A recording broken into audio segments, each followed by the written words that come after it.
26મી જાન્યુઆરી જે આપણને એક આનંદ સ્વરૂપે જે બંધારણ આપવામાં આવ્યું એના અનુસંધાને પ્રભુએ આપણને આપ્યો છે. આપણો ભારત દેશ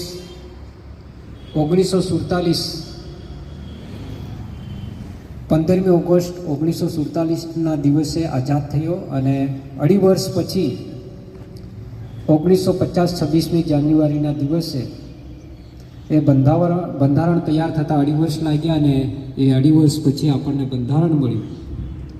અને એ અનુસંધાને એ પ્રથમ 26મી જાન્યુઆરી પ્રજાસત્તાક દિન આપણે ઉજવ્યો.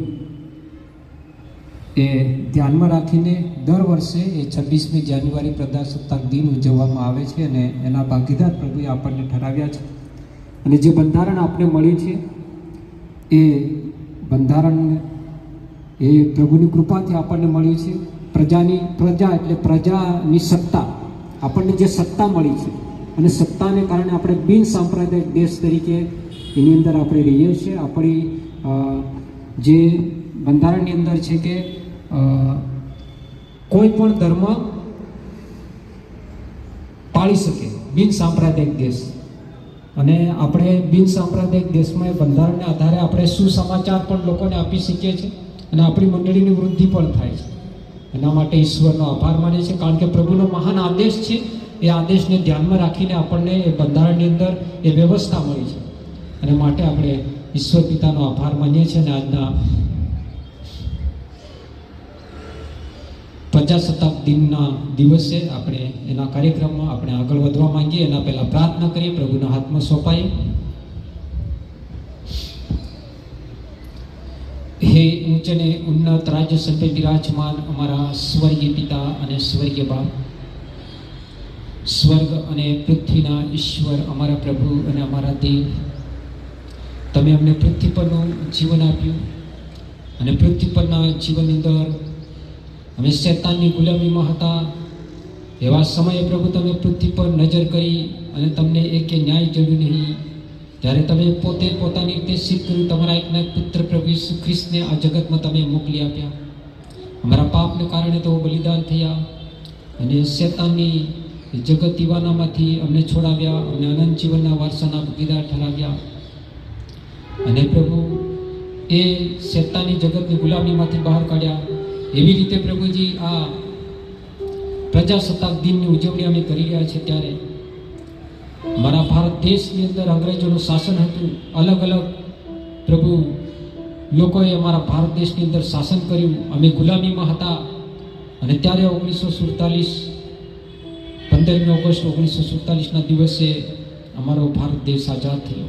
અમે આઝાદ થયા અને પરમેશ્વર બાપ 1950 26મી જાન્યુઆરીના દિવસે પ્રભુ અમને બંધારણ મળ્યું અને બિન સાંપ્રદાયિક દેશની અંદર અમે રહીએ છીએ. કોઈ પણ ધર્મ અમે પાળી શકીએ છીએ, પ્રચાર કરી શકીએ છીએ. તમારા મહાન આદેશ પ્રમાણે અમે આગળ વધી શકીએ છીએ. એના માટે અમે તમારો આભાર માનીએ છીએ. અને આજની આ 26મી જાન્યુઆરીની ભજન સેવાને પણ તમે આશીર્વાદિત કરો. આમ દરેક એકઠા મળેલા પણ તમારા આશીષના આશીર્વાદોથી ભરો. પરમેશ્વર પિતા જવાબ છે, સગલાની સહી સલામતી દૂર લાવો અને અમારી સંગત દ્વારા તમને માનવીમાં ગળો મળે એવી દયાની કૃપામાં પ્રાર્થના તારના પ્રભુ ઈસુના માંગે છે બાપ. આમેન.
एक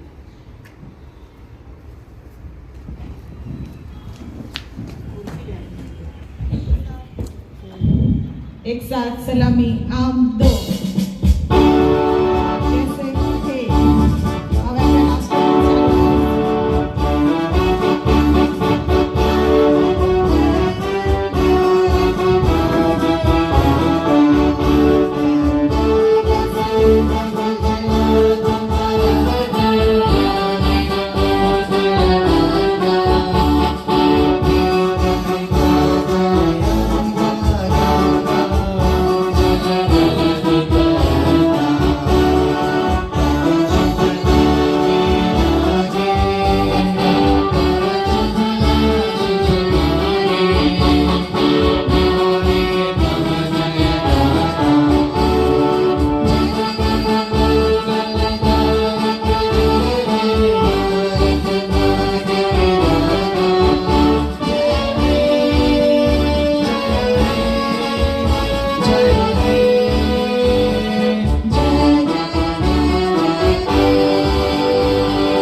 जय भारत माता की જય.